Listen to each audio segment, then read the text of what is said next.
they had to adapt to their way of living, yes.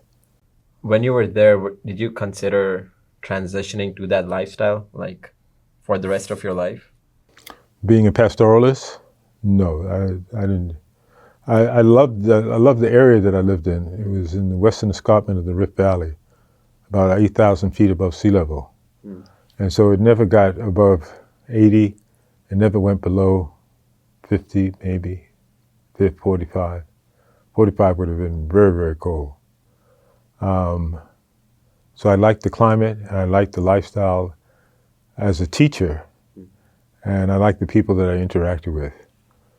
But also I wanted to get back to journalism because I had started in journalism before I took a 2-year leave of absence from the Washington Post to go into the Peace Corps.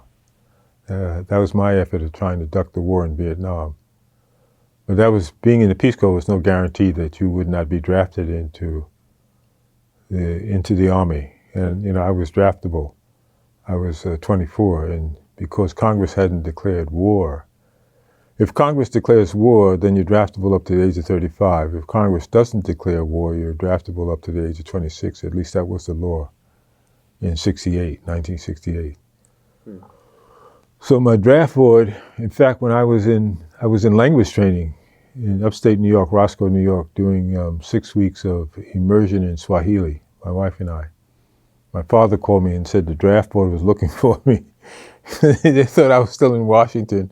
They said, where is he? We can't find him in Washington, and where is he now? And my father said, well, he's in upstate New York doing language training. Language training? What are you talking about? So they wanted me to come down from Roscoe and meet with the draft board, and I did, my wife and I. And they said, they asked me a lot of questions, and why are you going into Peace Corps? Because I want to make a contribution, I want to help, and so on and so on. And they said, well, you're not in the Peace Corps now, you're in Peace Corps training. So I'll tell you what, this is what the chairman of the draft board said to me. You call us on the first Monday of 1969 and let us know what your status is. And he directed me to the clerk of the draft board. So I wrote down her number and her name. Now, he didn't recognize, but I recognized right away that there's no sense in me calling the draft board on the first Monday in 1968, because that was New Year's Day. The draft board was closed. There was no one there to answer the phones. But we were scheduled to leave out of John F. Kennedy Airport on a chartered KLM flight to Kenya that evening on New Year's Day, January 68. My wife and I got on the plane and flew away. Flew to Kenya. Then they wanted to showcase us in Nairobi, but we didn't want that. And so they sent us up to the village to a Harambee. Harambee means let's pull together, to a community-built high school. It was primitive, yeah. But about 2 or 3 months later, I got a letter from a draft board in Kiloboni, Kenya. And I said, how did they find me in Kiloboni, Kenya? And they said, well, they contacted the Peace Corps. I mean, I figured they contacted the Peace Corps and they gave them my address. So I refused to open the letter. After a couple of days, my wife said, you better open that letter before they send somebody up here, some Marine from the embassy to come and drag you out of here. So I opened the letter, and the letter says they gave me a 2-year deferment, which meant I would be 26 and not draftable after that end of those 2 years. So that was it. That was it. But the draft boards were drafting people that I came to Kenya with. I think there were 124 of us. Oh, wow. And people who came from small towns and rural districts in the United States, who were men, were being drafted out of the Peace Corps and sent for a physical at a U.S. Air Force base in Italy. And if they passed the physical, they went straight to Germany for basic training. And after 8 weeks of basic training, then they got 2 weeks leave of home and then went to Vietnam.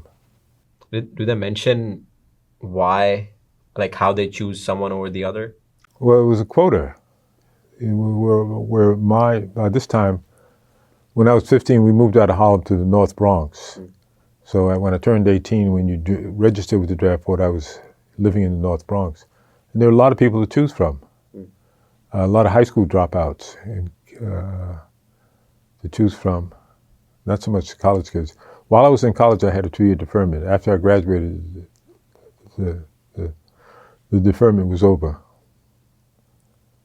So they just decided to let me go because they could fill their quota with people who were not going on to college or had dropped out of high school or were high school graduates. You could still get a deferment if you were married with 2 children, but if you hadn't done that, then you were vulnerable to being drafted. And really, a lot of people who were low income or working poor were the majority of people who were drafted to fight in Vietnam. I cannot imagine living in that kind of state where you need to choose between whether you can do what you love doing versus you like give it up for a bigger cause. Well, I was not in favor of the war in Vietnam at all.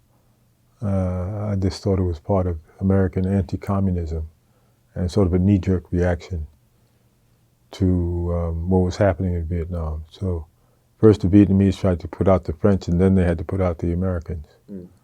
So no, I was not in favor of the war in Vietnam at all.